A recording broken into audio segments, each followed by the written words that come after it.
বাংলাদেশ সহ অন্তত 15টি দেশ থেকে কর্মী নেয় মালয়েশিয়া। বাকি 14টি দেশে নেই কোনো সিন্ডিকেট। কম খরচে যেতে পারেন কর্মীরা। তবে ব্যতিক্রম হচ্ছে শুধু বাংলাদেশের বেলায়। 2017 সাল থেকে 2 দফায় দেশটিতে কর্মী পাঠাতে হয়েছে নির্দিষ্ট রিক্রুটিং এজেন্সির সিন্ডিকেটের মাধ্যমে। এর মূল কারণ দুই দেশের কয়েকজন ব্যক্তির অনৈতিক বাণিজ্য, যারা অনুমোদনের জন্য প্রতি কর্মী থেকে অন্তত 1 লাখ টাকা করে বাড়তি আদায় করেছেন বলছেন সংশ্লিষ্টরা। শুধুমাত্র বাংলাদেশ একটা কান্ট্রি যেখানে তারা এই সিন্ডিকেশন সিস্টেমটা আছে, তাদের এই লাইসেন্সের লিমিটেশন আছে, বাকি 14টাতে কিন্তু নাই।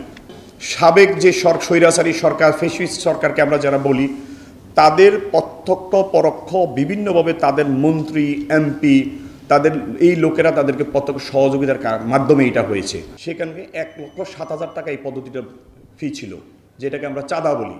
তো টোটাল যে লোকগুলো প্রায় 7.5 লক্ষ লোক গেল, প্রত্যেকটা কর্মীকে এক্সট্রা এই টাকাটা দিতে হয়েছে। তো এই কর্মীকে যেমন দিতে হয়েছে, রিক্রুটিং এজেন্সিও সেখানে অবহেলিত হয়েছে। অনিয়মটা এই জায়গায় যে এই সেক্টরটাকে আরও কি গুরুত্ব দেওয়া উচিত ছিল না? প্রথম কমিশন তো এখানে হওয়া উচিত ছিল। হাজার হাজার কোটি টাকার এখানে লুটপাট হয়েছে, আপনারা সবাই জানেন। এ টাকাটা কোত্থেকে গেল? এটা কি হুন্ডি হয় না? এটা কি মালিয়ান লন্ড্রি হয় না? এটার জন্য কেউ দায়ী নয়। নাটি সব আপনাদের সামনে চলে আসবে। আপনারা কিছু। সকালে রাজধানীতে অভিবাসন বিষয়ক বেসরকারি প্রতিষ্ঠান রামরু আয়োজিত আলোচনায় বক্তারা আরও বলেন, মালয়েশিয়া শ্রমবাজারে আবারও সিন্ডিকেট করার অপচেষ্টা হচ্ছে। এটি বন্ধে অতীতে যারা অনিয়ম করেছে তাদের শাস্তির আওতায় আনার দাবি জানান তারা। নতুন বাংলাদেশ গড়ার প্রত্যয় যখন ব্যক্ত করেছে সারা জাতি, পুরনো ব্যবস্থাকে যে সম্পূর্ণভাবে যে আমরা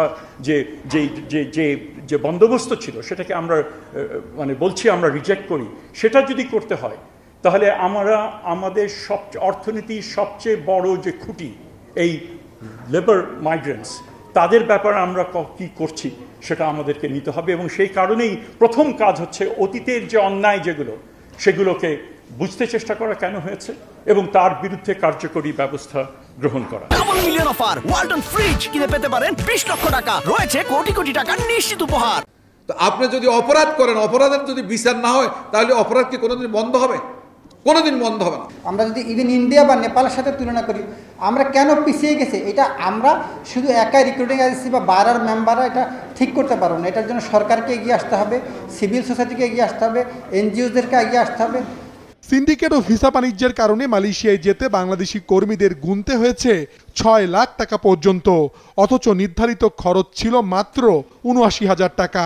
বাড়তি টাকার বড় একটি অংশ বিদেশে পাচারের পাশাপাশি দেশটিতে গিয়ে অনেক কর্মী কাজ পায়নি, এমনকি আছে মানব পাচারের অভিযোগও, জানিয়েছে রামরু।